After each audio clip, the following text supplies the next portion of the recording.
Mercoledì 30 ottobre a Cerea, in provincia di Verona, lo SPI-CGIL del Veneto ha premiato i pensionati volontari dello SPI che quest'estate hanno partecipato ai campi antimafia organizzati da Libera e da Arci. Come sindacato abbiamo denunciato da tempo che c'era una economia illegale che stava crescendo nella nostra regione e che veniva assolutamente sottovalutata sia da livelli istituzionali, di governo e dal sistema imprenditoriale. Quest'anno il Veneto si è svegliato con la mafia in casa. Come sindacato dei pensionati pensiamo sia una funzione molto importante, che è quella di trasmettere la cultura della legalità, in particolare nelle giovani generazioni, che non è solo il rispetto delle regole, ma è un senso di responsabilità verso il bene comune. Bisogna agire sulla responsabilità dei singoli e della collettività. Noi questo facciamo, lo facciamo ogni giorno, andiamo nelle scuole, lo facciamo con i campi della legalità. Abbiamo 2 campi, 3, adesso prossimamente anche Salvaterra diventerà strutturato, 3 campi qui in Veneto, quindi Campolongo, Erbè e Salvaterra,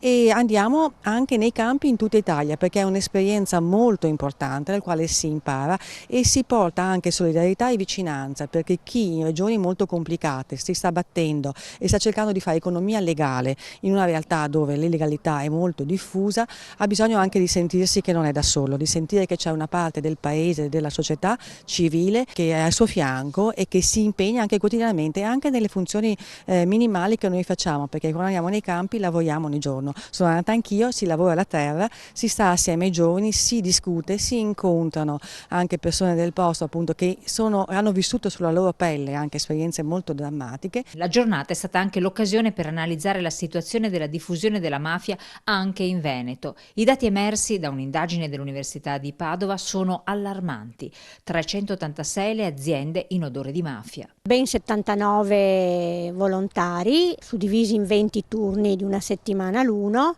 sono andati in Puglia, sono andati in Calabria, in Sicilia, in Campania e anche nei 2 campi che ci sono qua nel nostro Veneto. Noi la chiamiamo la cooperazione sana, quella che fa del bene, che opera, che è lavoro per i giovani, no? Perché anche operare nei beni confiscati, anche questo è lavoro sano e per noi che siamo del sindacato è una cosa molto molto importante. Noi come CGIL Eurovigone abbiamo fatto 6 campi, io in particolare ho fatto Sessa Orunca e Salvaterra, esperienza straordinaria perché il campo di Sessa Orunca è un campo dove si finalizzano tutte le attività che fa lo SPI e che fa assieme a Libera ed ad altre associazioni. Si lavora a Sessa Orunca in un ambiente confiscato alla mafia e assegnato a una cooperativa che è di 17 ettari di terreno. Lì dentro eravamo, come dire, volontari, che il compito nostro era di capire un po' cos'è, di portare le esperienze qua, ma soprattutto quello di